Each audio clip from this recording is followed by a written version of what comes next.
இப்போ நம்ம எங்கே இருக்கோன்னா அணக்கரையில் இருக்கோம். அணக்கரையிலேருந்து இப்போ நம்ம ஒரு மிஷினுக்கு கிளம்பிட்டோம். பொங்கல் முடிஞ்சிட்டு என்ன ஒரு வேலூர்கிட்ட ராணிப்பேட்டைகிட்ட சொன்னாங்க. இப்போ அங்கே தான் கிளம்பிட்டோம். நைட்டு ஒரு 3 மணி இருக்கும். எனக்கு நைட்டே ஃபோன் அடிச்சிட்டாங்க, நைட்டு பஸ்ஸு கிடைக்கல அப்படின்னு சொல்லிட்டு வீடியோ காலில் கிளம்புனேன்.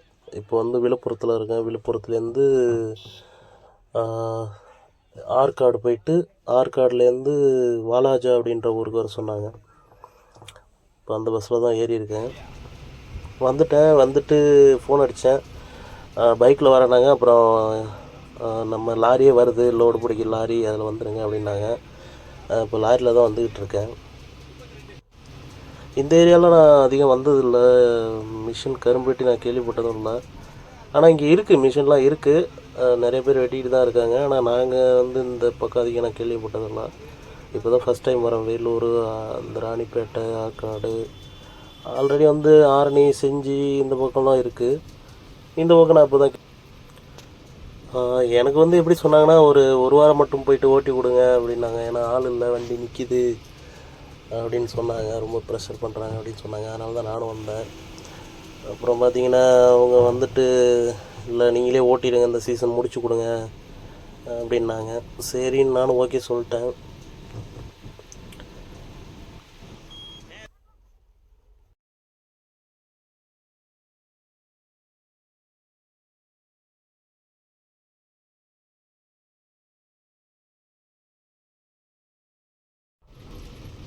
இப்போ வந்து கிட்டத்தட்ட பார்த்திங்கன்னா நம்ம கரும்பு வெட்டக்கூடிய ஊர் பக்கமாக வந்துட்டோம்.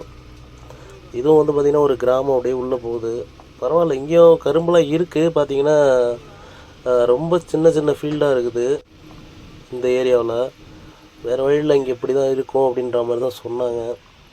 அது இல்லாமல் இப்போ நம்ம ஓட்ட போகிறது வந்து 40-10 மேக்ஸ் 4010. இப்போ புது வண்டி நான் வந்து எடுக்கக்குள்ளே பார்த்திங்கன்னா அவர் 65 என்னமோ தான் இருந்தது. புது வண்டி தான். இறக்கி ஒரு வாரம் ஓட்டியிருக்காங்க. அதுக்கப்புறம் மழை வந்துச்சு அப்படின்னு சொல்லிட்டு அது யார் ஓட்டினாங்கன்னு தெரில. ஆப்ரேட்டர் ஊருக்கு போயிட்டாங்களாம், அதுக்கப்புறம் வரலையாம். அதனால தான் இப்போ நீங்களே வந்துட்டீங்க, நீங்கள் இருந்து ஓட்டி கொடுங்க, சீசன் முடிச்சு கொடுத்துருங்க அப்படின்னாங்க. இங்கே வந்து நமக்கு தண்ணி கொஞ்சம் ஒத்துக்கல, அதனால் கொஞ்சம் வாய்ஸ் அப்படி தான் இருக்கும். நம்ம வாய்ஸ் ஒன்றும் எஸ்பிபி வாய்ஸ்லாம் கிடையாது, இருந்தாலும் சொல்லிக்கிறேன். இந்த ஊர் தான் இப்போ நம்ம ஓட்ட போகிற ஊர். இதான் மிஷின், புதுசு தான். பரவாயில்ல, இடம்லாம் வந்து தங்கிறதுக்கெலாம் பிரச்சனை இல்லை, எல்லாம் வசதியாக இருக்குது.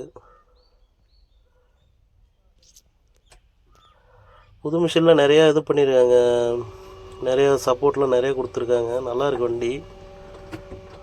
64 ஹவர் ஓடி இருக்குது நம்ம வண்டி எடுக்கக்குள்ள.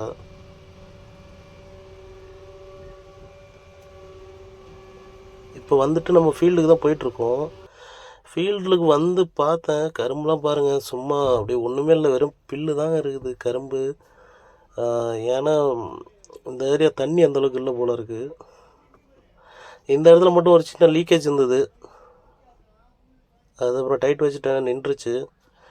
இப்போ என்னென்னா நமக்கு புது வண்டிங்கிறதுனால ஒன்றும் பெருசாக வேலை இல்லை. அதனால் நம்ம யூடியூப்பில் அதிகம் போடுறதுக்கு வேலை இருக்காது.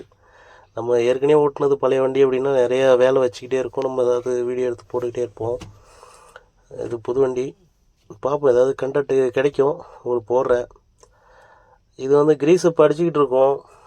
ஏன்னா நாள் வந்துட்டு கிரீஸ்லாம் அடிச்சுட்டு ஆயிலெலாம் செக் பண்ணிட்டேன், எல்லாத்தையும் ஓரளவு செக் பண்ணிக்கிட்டேன். ஏன்னா நம்ம புதுசாக போகிறதுனால எது எப்படி இருக்குன்னு தெரியாது, ஒரு நாள் செக் பண்ணிக்கிறது நல்லது.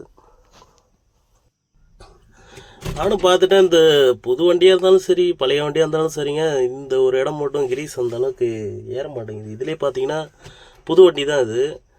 ஒரு 2 நிப்பிள் ஏறுது, ஒரு 2 நிப்பிளில் வந்து கிரீஸ் ஏற மாட்டேங்குது. என்ன காரணம்? ஒருவேளை லோடில் நிற்கிறதுனால அப்படி இருக்குமா என்னன்னு எனக்கு சரியாக தெரியலங்க. ஆனால் இப்போ இந்த பக்கம் ஆயில் டேங்கெல்லாம் மேலே கொடுத்துட்டதுனால நமக்கு கிரீஸ் அடிக்கிறதுக்கு, வேலை பார்க்குறதுக்கு இதுக்கெல்லாம் ரொம்ப ஈஸியாகவே இருக்குது.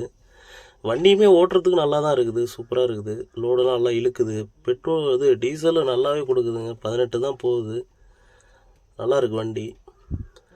ஆனால் ஆட் புல் மட்டும் 2 நாளைக்கு இல்லை 3 நாளைக்கு ஒரு நடை ஊற்றிக்கிட்டு தான் இருக்கணும்.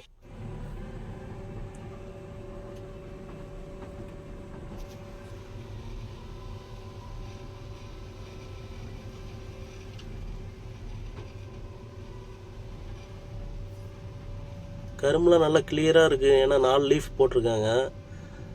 நல்லா செத்தை நல்லாவே பிரிக்குது. நல்லா இருக்குது வண்டி.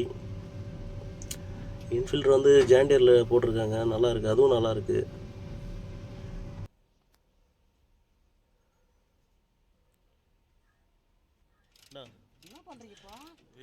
இப்போது இது எதுக்கு கழட்டிகிட்டு இருக்கோன்னா இதில் ஒரு சின்ன வேலைங்க. சின்ன வேலை, ஆனால் ரொம்ப முக்கியமான வேலை. அதனால தான் அதை கழட்டிகிட்டு இருக்கேன். இல்லைன்னா கூட அந்தளவுக்கு நான் அதை கழட்டிலாம் பார்க்கணுன்னு அவசியம் இல்லை.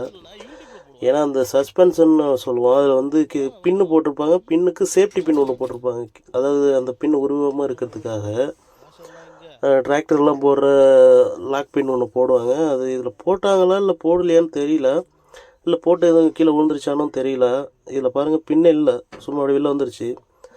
நல்ல வேலை பார்த்துட்டோம். பார்த்துட்டு அப்புறம் ஒரு பின் வாங்கிட்டு வந்து போட்டாச்சு.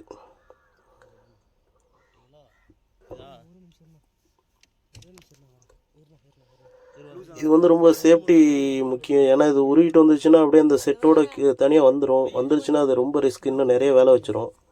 அதுக்காக தான் இப்போ அதை வந்து இவ்வளோ இதாக பண்ணிகிட்ருக்கோம்.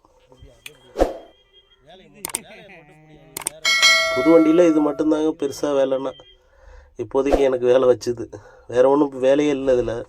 ஏன்னா வண்டி புதுசு தான். இப்போக்கி இன்றைக்கி வரைக்கும் பார்த்திங்கன்னா 100 ஹவர் ஓடி இருக்குது. அவ்வளோதான் ஓடி இருக்கு அவர். ஓகேங்க, அடுத்த வீடியோவில் பார்க்கலாம். சப்போர்ட் பண்ணுங்கள்.